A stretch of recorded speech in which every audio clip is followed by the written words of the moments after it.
Hello everyone, welcome to my channel, Go So Beautiful.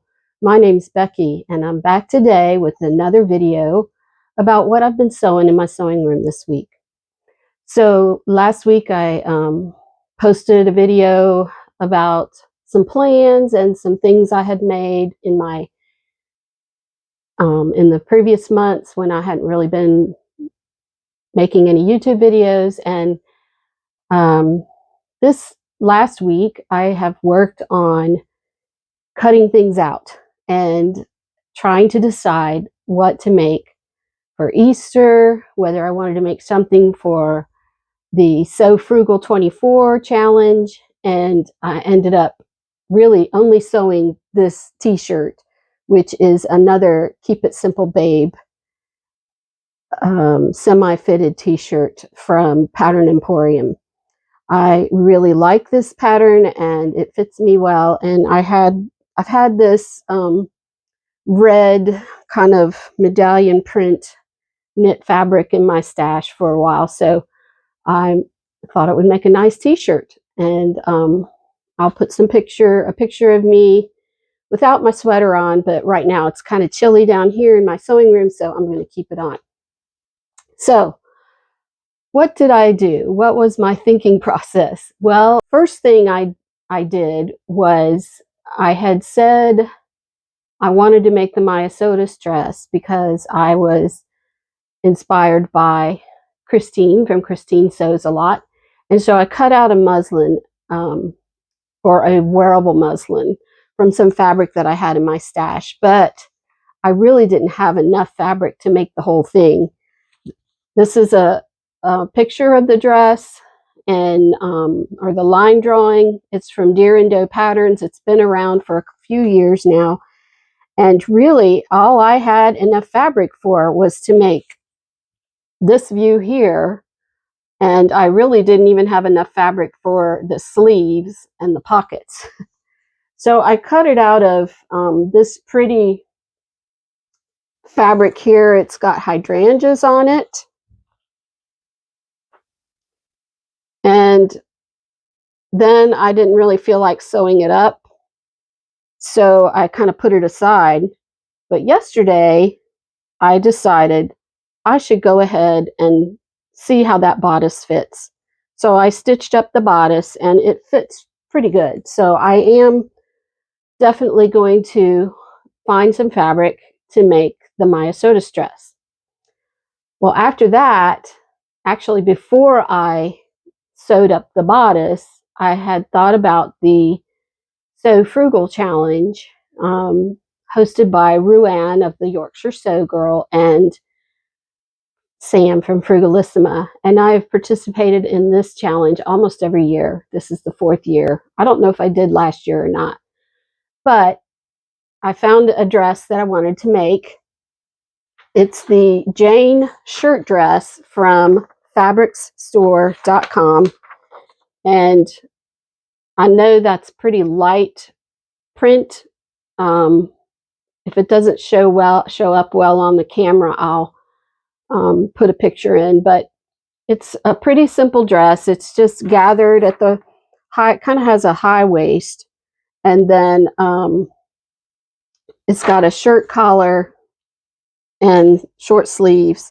They made it in a linen stripe.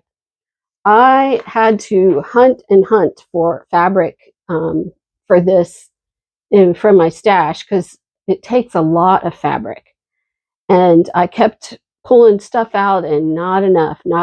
And finally I found this. I thought, well, I'm not going to be able to do this, but I found this shirting fabric. It's kind of a chambray, and it's got these little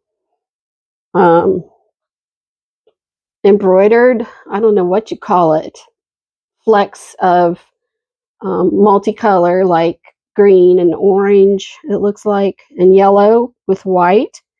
And I had purchased this from Hobby Lobby in order to make matching shirts for my husband and myself. So I had quite a bit of yardage.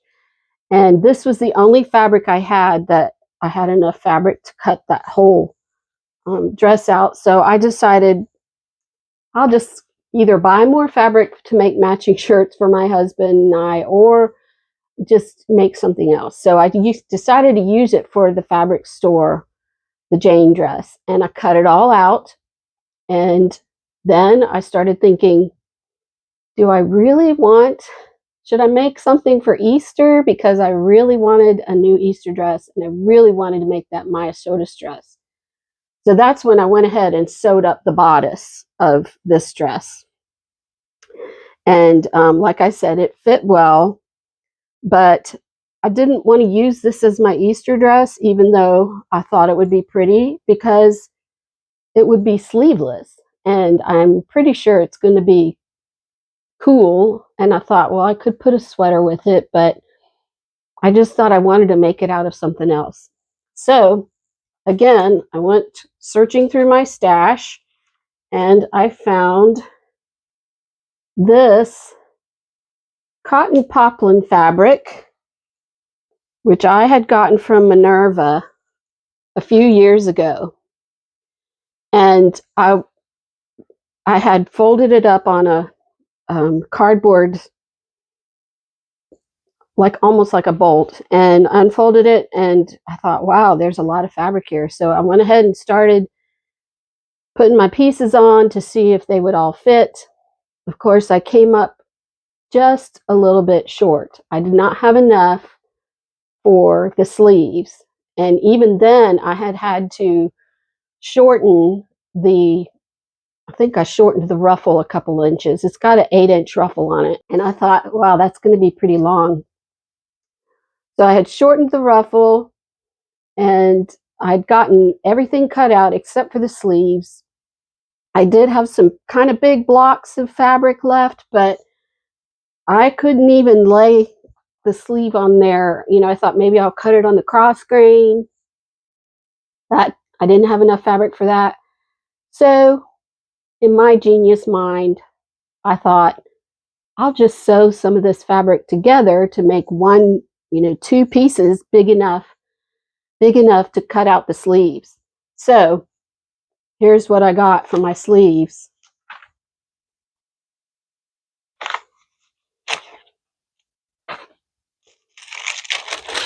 Here is the sleeve pattern. And here is one sleeve. As you can see, it has a seam in it, not centered or anything like that. It's just a seam pieced together. And then the other piece has 2 seams in it, which I thought, it's probably not going to show that much when I'm wearing it. We'll see. But me being the kind of semi-perfectionist that I am, thought I really should see if I can find this fabric, if I can buy some more. So I went back to Minerva. Of course, I don't think they don't have it. This is a Rose and Hubble fabrics print cotton poplin. It's very apparently they had tons of other prints by Rose and Hubble, but they did not have this one. And so then I started searching the internet, and I found one shop in the UK that had it, and I ordered, put it in my basket and everything, and I got to the shipping and it says, we no longer ship internationally. And I was like, oh, shoot. So I wrote them a letter and said, I am desperate for this fabric. Can you please ship it to me? I will pay extra money. I will pay whatever the shipping costs are.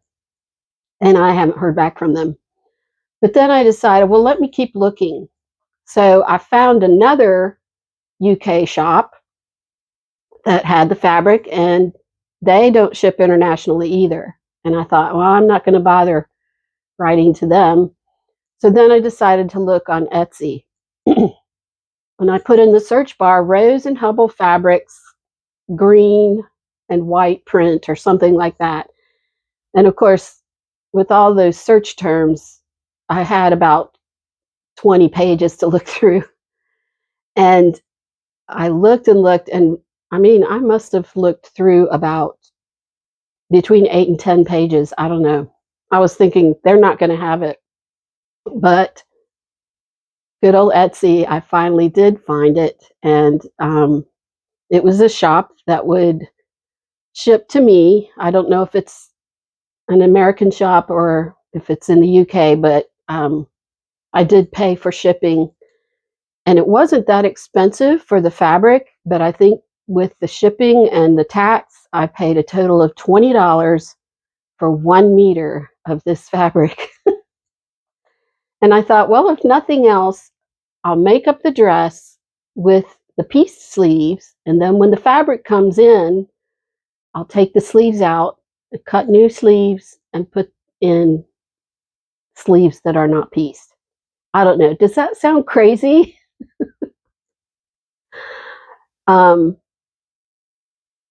Because obviously the fabric's not going to get here in time for Easter. And I don't even know if I can get this made up in time for Easter. I mean, it's Thursday and Easter is Sunday. And why do I need a new dress for Easter? I don't know. It's a tradition in my family to have a new dress for Easter. So anyway, that is the saga of the 3 dresses. Let me know in the comments what you think I should do. I'm curious to know, and tell me what you think. Another thing I want to talk about is this Myosotis dress has darts in the front, bust darts in the front, and also waist darts. And it also has darts in the back that go from the waist up. So I pulled out, I don't know about you, but I always have traced darts using tracing paper, or like, I guess it's not exactly carbon paper, but it's called dressmaker's tracing paper, and transfer the marks using this carbon paper. And I had bought some, I mean, I have some that I have been using since like the 70s. It still works. And when I went to buy new, because this old paper, tracing paper that I had was, getting like pretty marked up. So I looked online and I found this stuff called Choco tracing paper. It's by Clover. And I think I ended up getting 2 packs of it. And I have taken it out of the package, but it has this bright pink and blue and green and yellow. All right, there's the blue, there's the green, and I think it has white too. Anyway, I tried to trace my darts onto my fabric with this paper, and it did not, you could not hardly see the marks at all. And I used the darkest color I could find. And it's not just because this is, I mean, I've had it for probably over a year now. It was kind of like that from the beginning. I found it very, very difficult to trace marks onto fabric that I was, trying to trace markings onto. So I think I'm going to put this in the trash because it doesn't work that well. So I got out my old dressmaker's tracing paper. This is from a brand called Talon. They've been around for ages. I don't even know, I don't think they're still in business, but they made things like zippers, all kinds of sewing notions. And like I said, I'm pretty sure I've had this since the mid-70s. And this paper, I've got like, this is blue, It's a little bit thicker than the Choco paper, and yellow and orange and red. And this stuff, I mean, this makes really good marks. And you can remove the marks with, I think it says you can erase them or use soap and water. Anyway, I wish I could find more of this. I looked online again, and I did find some from Dritz. So I'm going to see how that works. I ordered it from Amazon, so I'll let you know. But I really, I was kind of like, I wish there was a better way to trace dart markings. And I've seen, I know you can use Taylor tacks. I've never been very good at that. I saw one, I think either video or it was on a pattern where instead of tracing the stitching line, they traced or they cut a 1/4 inch away from the stitching line. So they cut this out, and theoretically you could cut the whole thing out and just draw it onto your pattern, I guess. Hadn't thought of that. Anyway, let me know. I mean, I've put darts in millions of things and never thought about how I do it. But for some reason I was kind of like questioning my method. So let me know how you guys do darts. I'm curious to know. One other thing I did cut out, and I don't know if I'm going to get made up, but I I am going on a little holiday next week. It's spring break for our schools here where I live, and some friends and my husband and I are going to take a trip to New Orleans, which I've never been to, and I'm not even sure what the weather's going to be like, but I thought I probably need to get some more pants. So I cut out Butterick B6865, and I showed this in my last video. I'm going to make the same pants, view A, and I just cut them out in a navy blue Ponte that I had in my stash. Of course, I haven't sewn those up either. So I think it's time for me to start sewing and quit cutting things out, because it's going to pile up and drive me crazy. Anyway, I think that's all I have to share today. Like I said, let me know in the comments what you would do if you had 3 dresses cut out and a pair of pants. How would you proceed? I'd also love to hear how you mark your darts. So it's been a fun sewing week. Tomorrow is Good Friday. I do hope you will share this Easter holiday with family. If you like this video, please give it a thumbs up and consider subscribing and hit that notification bell so you can see when I upload new videos. I really appreciate you watching, and I hope you have a lovely holiday. Go so beautiful. Bye-bye.